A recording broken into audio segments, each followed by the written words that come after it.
Hello, Facebook fans and YouTube fans. Happy New Year. This is the weekend special from DX Engineering. This is a show that we typically have on Friday afternoon to talk about just about anything. And today we're kicking off 2025 with some very special guests. This is a show all about WRTC 2026, and we have with us today the chairman of WRTC 2026. It's Mark M0DXR. And also, and Mark is in the UK, we have Chris KL9A, who is on with us from Montana. And Chris was part of the two-man team that won a gold medal in the 2014 WRTC in Boston. And his teammate was Dan N6MJ, the other part of that powerhouse team. And Dan is on with us today from Los Angeles, California. So it doesn't get any better than this. And Mark, you are the guy, and we've got two of the really superstars of WRTC on with us today. And Mark, I want to turn it over to you for your opening comments, and let's get the party started. Well, likewise, I'd like to say a Happy New Year to everybody, and what a great way to kick off the year. It's amazing how time flies, isn't it? And here we are in 2025. It seems like only maybe a few months ago since Italy 2023. But this is a very busy year for WRTC UK. And as you can imagine, we are putting the throttles on even more now than we have up to this point. And the team, we have our first committee meeting this weekend. The organizing committee will get together and we'll talk about the priorities and the focus for the next 12 months. And that's largely around getting into the finer details of the event, continuing on with the qualifying process, and we're nearly there. We've got two more qualifying events, that being the ARRL CW and the ARRL sideband contest in February and March this year. So we're nearly there, and we're starting to see who's in the line for qualifying as a team leader, and that's going to get very interesting as further results get published and the WRTC points become known. There's a lot of work around the hardware, the sites, finding the sites and securing those sites for the event. We've got the dry run this year. The IRU contest in July will be dry running a selection of those sites with the actual hardware that we'll be running next year. So there is a lot of work to do. And of course, we have all the communications and making sure our volunteers are kept up to speed and getting them ready for the plans and the preparations. And of course, we're fundraising as well to pull off this event. So lots going on, and I think we're on track. We're doing okay, and we're learning all the time. We're making some excellent friends in the process. It's really a lot of fun, but it is a lot of work as well, I must admit. So it's taking up quite a bit of our time. And the fun is just beginning. I mean, but you know, Mark, while you're doing all the stuff to get ready from the organizational side, let's go over to Dan N6MJ. And Dan, why don't you give everybody kind of a brief history of your life with WRTC from the first time you were there and through Boston and through Germany, etc. And then we'll go over to Chris. But Dan, how about a little bit of history so we get everybody up to speed? And if you have questions for any of these guys, put them in the chat. And this is a great opportunity. It doesn't get any better than this. Go ahead, Dan. Yeah, thanks, Tim. Yeah, I've been involved with WRTC for quite a while now. I've gone to 5 of them. The first one I went to was 2002 in Finland. And that time I was paired up with Dave N2NL. And on that first trip to WRTC, I was a young 21-year-old, and we ended up coming in 4th place. So we were super thrilled to even come anywhere in the top 10. So that kind of kicked things off for me. And then the next WRTC after that was in 2006 down in Brazil, and I was also teamed up with N2NL at that time. And in that one, we ended up coming in 2nd.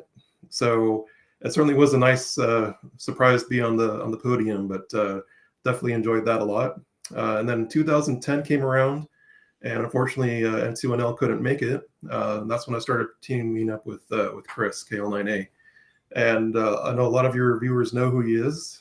He's an excellent contester, and we make a great team. There's no doubt about that. So 2010 in Russia, we ended up in third place. So we did pretty well there. Very happy with those results as well. And then that kind of led into 2014. That was when WRTC was in Boston. And again, I was teamed up with Chris, and that's the one that we actually won. That was definitely one of the highlights of my ham radio career by a long shot. We put a lot of work into that, and it really paid off. We'll go into that a little bit more later as well, I'm sure.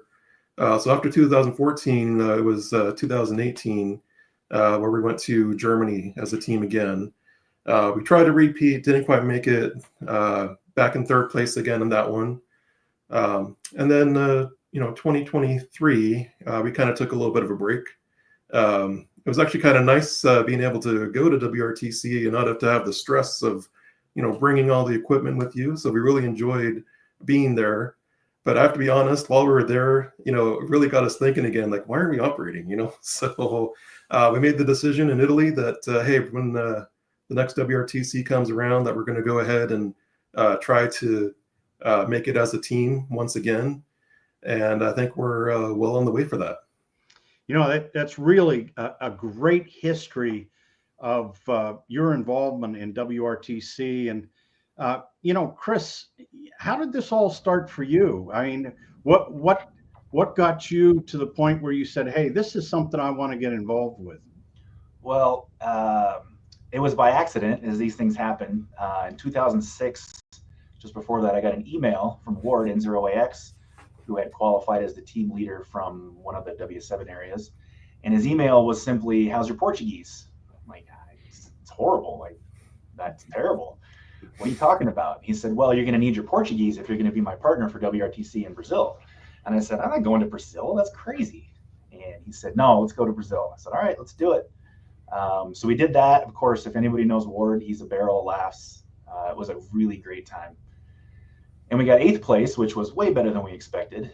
And then, as Dan said, when N2NL couldn't make it, I guess I'm the long-term pinch hitter. And I've known Dan for a long time. And he said, hey, Dave can't make it. He's too busy, doing important things. What do you think about teaming up? And as they say, the rest is history. But Dave is very, very clear that I'm still the pinch hitter. He was still the number one choice.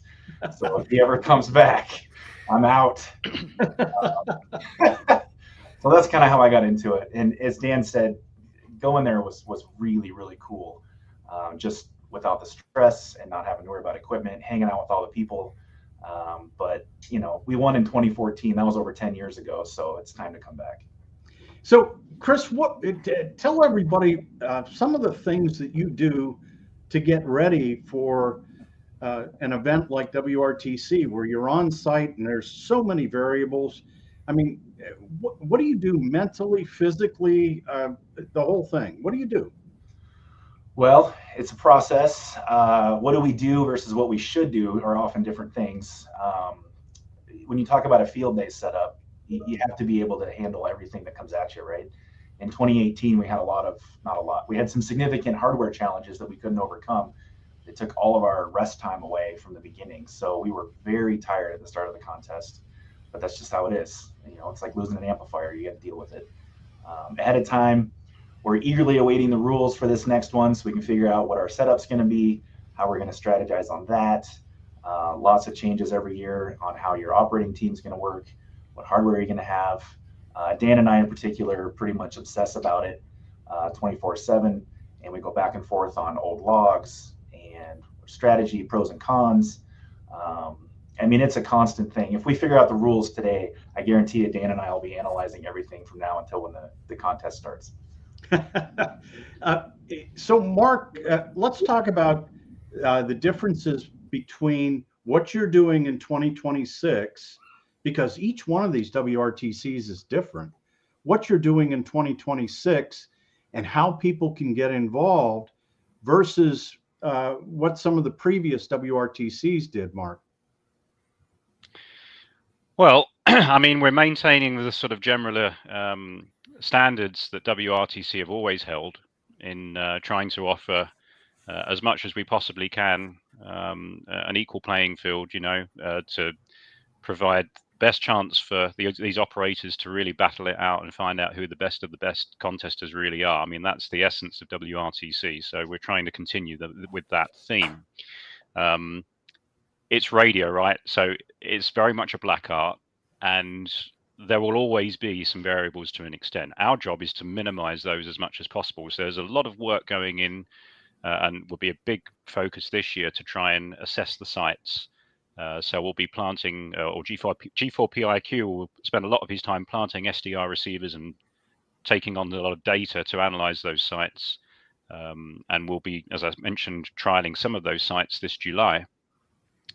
But WRTC for the UK organising committee is really much more than simply a contest. And we want to use this as an opportunity to harness the interest of youth, because really without new people, young people coming into our hobby, you question its future. So we're putting a lot of effort in to try and get youth involved. We have schools that are going to be coming along to the WRTC week leading up to the contest event. And the idea is to get them excited about ham radio in general and then hook them onto the contesting so that they can follow the WRTC competition that weekend. And we'll get them on the air. We'll have stations set up at the HQ venue. We will also welcome people from all over the world to come as spectators and follow the contest with us and experience it here. And we have excellent facilities at the HQ venue to do that. Another key piece that is a big focus for us at the moment is we have partnered up with the World Radio League. And this is an organization that is run by James Cribbs, KN4NEH. He's also, I think he's just upgraded his call, actually. I don't remember it off the top of my head, but he also runs Ham Radio Prep, which is an excellent tool for training new people and getting their license. So his focus on youth is very strong and newcomers. And they are, World Radio League are developing our online platform for real-time logging and analysis, and using that as a facility to open it up to the world so that everyone can follow the WRTC competition. And there's development going on right now by the team at World Radio Prep for the WRTC platform. And that, obviously, there are a number of requirements that come into that platforms, and some of them that are very important are that the teams have to remain anonymous for who they are and what call sign they're using. So there's only a certain amount of information that we can share, but there will be all sorts of features coming out on that. So stay tuned. But it's I think, hopefully moving us on with the current times and using it as kind of an e-sport interface with people around the world to follow the competition. So, I mean, that's just a flavor of some of the things that we're doing. Every WRTC is slightly different in terms of the operating sites and how we'll be running those. It will be field day style. There are pros and cons of that, from running from permanent residence buildings, etc. We like the idea of having everybody equal. We're all using tents out in fields. We think that if we put people portable, we have more chance of having reduced noise sources, so that we can reduce the QRM and the QRN as much as possible. So we're doing that approach, and that was the approach taken for the WRTC, the very one and only WRTC that I was a competitor in 2014. So it will be interesting to see how level we can get these sites, and fingers crossed everyone will be happy. Yeah, no, it's so much work, Mark, for you and your team and all the volunteers that are involved with hosting. And I do want to recognize the folks that are in the chat room here today, and I thank them for commenting.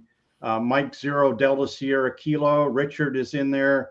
Also, we've got Whiskey 1 Golf Radio Lima, and Richard is in there. Whiskey Bravo 7 Mike Lima, also in the chat room today. And Chris November X-Ray 4 November. And also from the UK, it's Germany 6 Juliet Mike X-Ray. And Whiskey 3 Radio Echo. Good luck to both Chris and Dan for WRTC. Donnie KK4 Echo Kilo Kilo. He says, this is a first-class team, and thanks to Tim for having them on. John Knott, one of the many volunteers and chief organizer down at the Orlando Hamcation. Greetings from November 4, Juliet Tango Kilo. And John's got a big event coming up, and we'll have John on the show here very soon. Addie, Germany 6 Alpha Delta. The UK Hams are very excited to welcome WRTC in 2026. Case, and that's Whiskey Zero Alpha Alpha Echo. Case, we hope you're keeping up with your studies and not doing too much ham radio. He's excited for WRTC 2026. Even if I don't qualify for an American youth team due to a delayed start because of school, which is a very good reason, I am hoping I can stop by just to see the unique experience. Our friend John, Kilo Bravo 3 Hotel from Western Pennsylvania. Heavy hitters indeed. Good luck and have fun. X-Ray Echo 2 Zulu Zulu. Jose is on. Jeff Steinman, November 5, Tango Juliet, a 3-time gold medal winner, says, see you there in 2026. And Jeff, it'll be great to have you visit WRTC again. Dan and Chris, are you doing anything different to train for 2026 versus the previous WRTCs? We'll get to that in a minute. From Italy, it's Italy Kilo 4 Victor Echo Tango. And Whiskey 1 Radio Charlie Radio is on. And November 8, India Bravo Whiskey from Ohio. And from Southern Indiana, it's Kilo Echo 8 Delta Oscar. And our good friend Katie Campbell, Kilo Echo 8 Lima Quebec Radio on from Columbiana, Ohio. Dan, why don't you take a shot at that question? Are you doing anything different to train this time? I wouldn't say we're doing anything different, but we're going to try and go back to the well and do the same thing we did before. And one of the things that we did that I think worked really well in Germany is we actually went to Germany the year before and did the IARU contest from there. And that really helped us get a better idea of propagation in the summer. And I think that's something that we're working on again for this year. So we're going to try and get to England if we can in July and set up shop and see how things go. There's no better way to learn propagation in England than being there. So that's going to be the main focus. And then in addition to that, we also plan to operate several contests together. One that comes up for us on the West Coast out here is the California QSO party. And the reason why that one's a good one is because it's both modes. WRTC is also, sideband and CW. And that's going to give Chris and myself a chance to work together as a team in another contest that has kind of similar rules to WRTC. So we're going to be doing a lot of the stuff that worked for us in the past, and hopefully it's going to pay off again. Dan, one of the things that has always impressed me about you two guys, whether you're operating in the California QSO party or in a DX contest, and I'm sure this goes on when you're doing WRTC, is that Dan, you can call out Chris, and Chris, you can call out Dan. Anything, I mean anything, right down to the nitty gritty of, hey man, you're not pulling your load here. What is going on? I mean, do you feel like that, Chris? Do you feel like you can tell Dan anything? Yeah, it definitely goes both ways because we're all in it to win it. If, sometimes you get complacent and it's up to your teammate to really be a teammate and say, hey man, we need to do this, or hey, wake up, what do you think you're doing? Or hey, if you're sharing audio, you copied that call wrong, which really gets the other guy angry when he's running and you're listening to his run during your run, but you can tell he busted the call. But it's a team thing. We're all in it together and there's no hard feelings at the end. It's definitely important. And Dan, talk about for WRTC 2026, what you have done to qualify.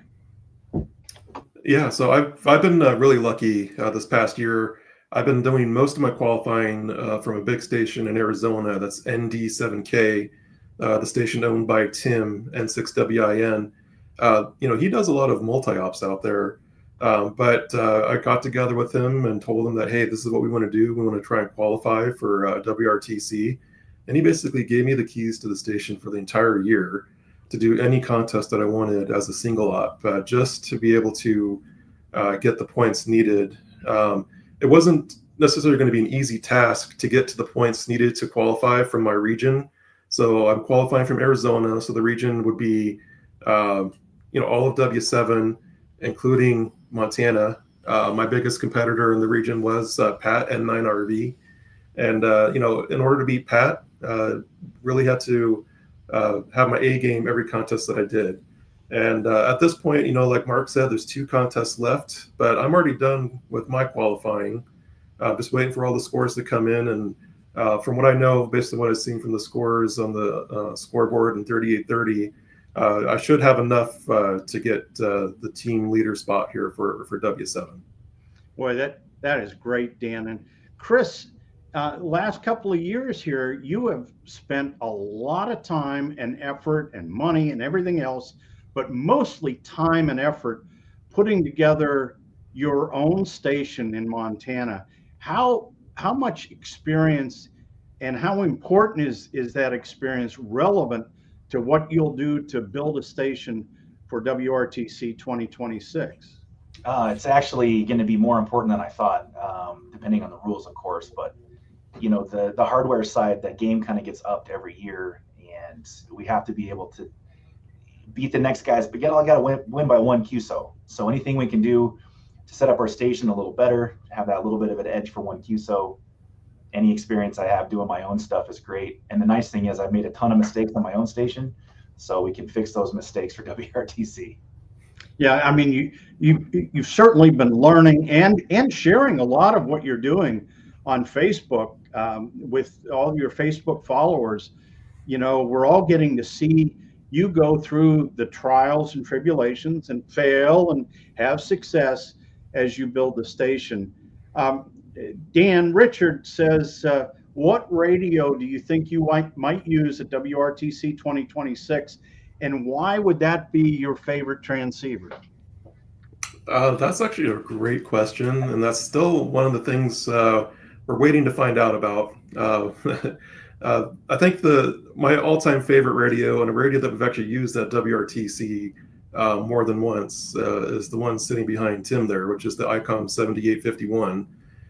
There are a couple of them over in Europe we might have access to. If I had to make a choice, that would be number 1. Now, I guess there's some question if they're going to allow these 200 watt radios this year, and if they don't allow them, what the radios that we've been using a lot the last couple of years are the ICOM 7610s. Those have been working quite well. I know Chris uses them up in Montana as well. We use them in Arizona, ND7K, and that's probably going to be the radio that we end up choosing, mostly because of familiarity. We've used it so many times that it's not going to be hard for us to use, but it's probably going to be one or the other depending on what the rules say. So, Chris, do you have anything that you're superstitious about? Do you have lucky socks, lucky headphones, a lucky key?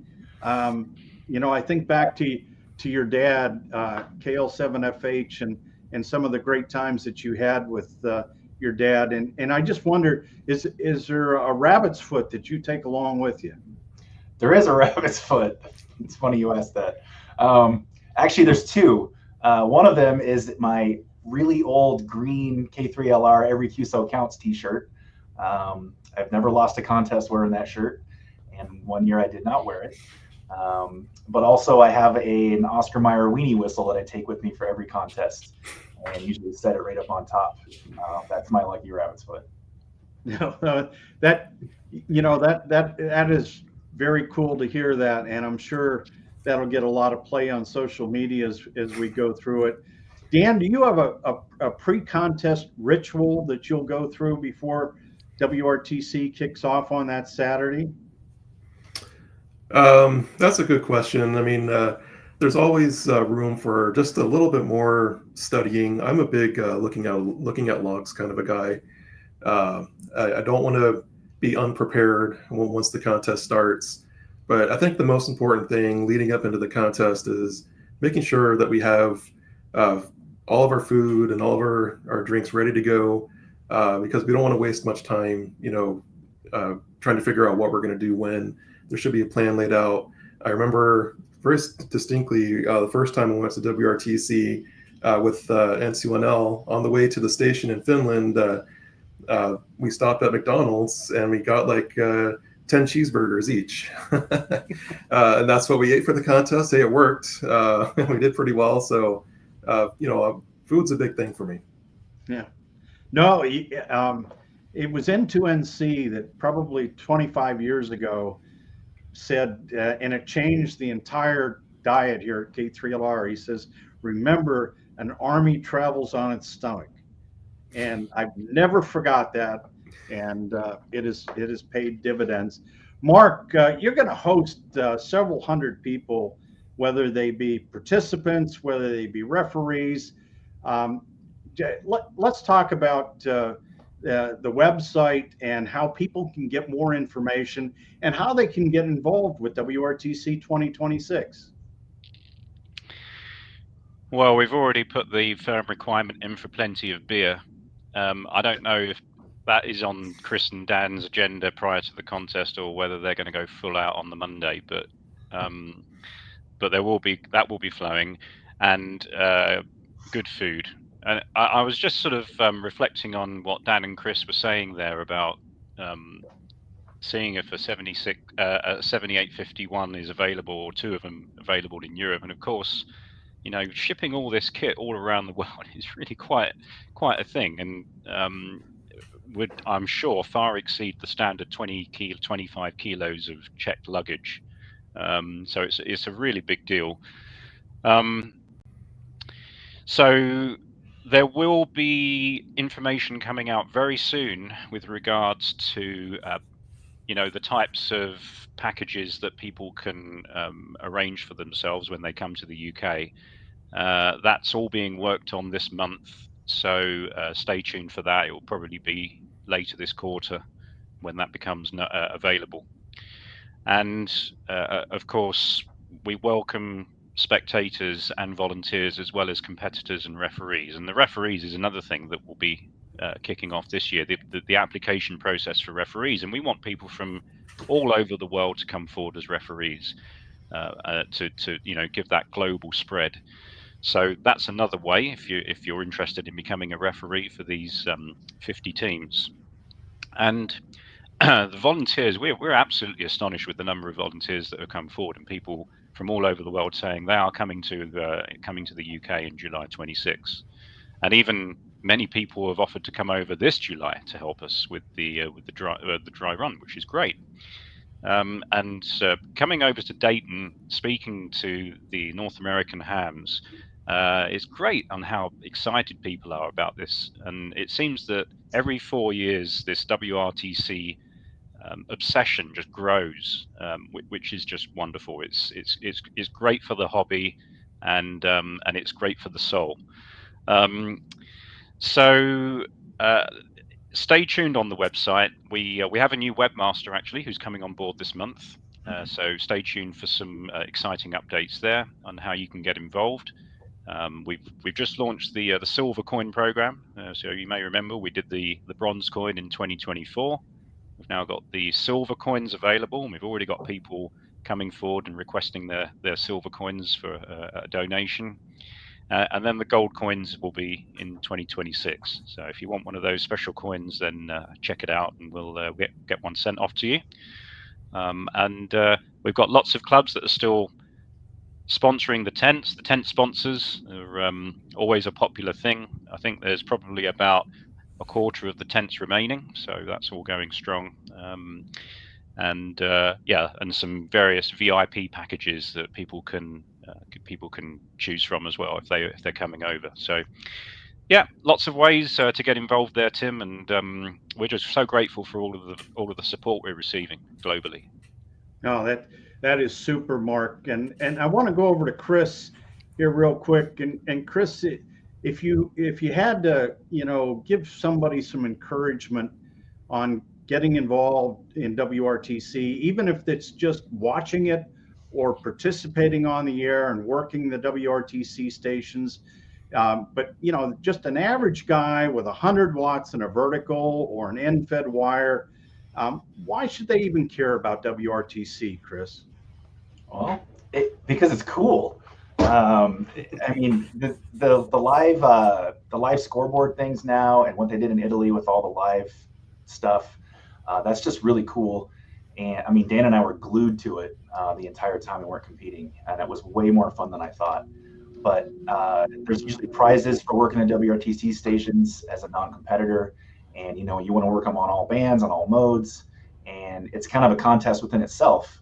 And being in England, it's going to be really easy for the stateside guys to work them. Of course, the Europeans will get them. You know, the Asian guys will do the best they can. But you can work a lot of them on all bands, and you can do it really fast. And they're great operators, so you can get in and out. A guy with a dipole can work them all. It'll be super fun, and you can watch it live and just you're part of the competition. It's very unique that way. It's cool. Yeah, no, those are all really good points, Chris. And Dan, you know, what's the takeaway? What are you looking forward to in that experience that you're going to have in the UK? What's going to be the takeaway for you, a successful event for you, Dan? Well, for me, one of the big things is just being around the fellow competitors and referees. It's not very often that you can get all the best operators in one spot. You know, you have Dayton; it's mostly U.S. centric. You know, in Friedrichshafen is mostly European. Well, no, WRTC, all these guys are coming together, and we've made you know, countless friendships over the years, both at WRTC and just in general in kind of testing ham radio. And that's the main thing here, you know, like the operating part. Yeah, we're going to take it seriously. We're going to do the best that we can, you know. But the key to me is just the friendships that you can build, and being there together with the whole group of contesters is just something that it's hard to reproduce. And the fact that we get to do it every 4 years is just awesome. Now, excellent.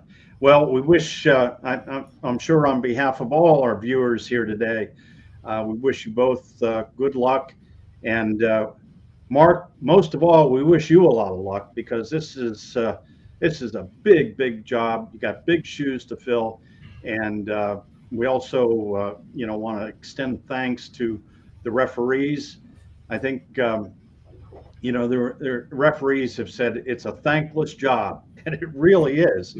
It's really hard to watch somebody have fun for 24 hours, and or have two guys have fun for 24 hours and not be able to make a contact yourself. But at the end of the day, it's about the volunteers, and it's about this hobby, the greatest hobby in the world. So thanks to all of you for coming on today, and to everybody out there watching. We hope you have a great 2025. And let's help Mark and Chris and Dan have a great WRTC 2026. So until next time, 73 from DX Engineering.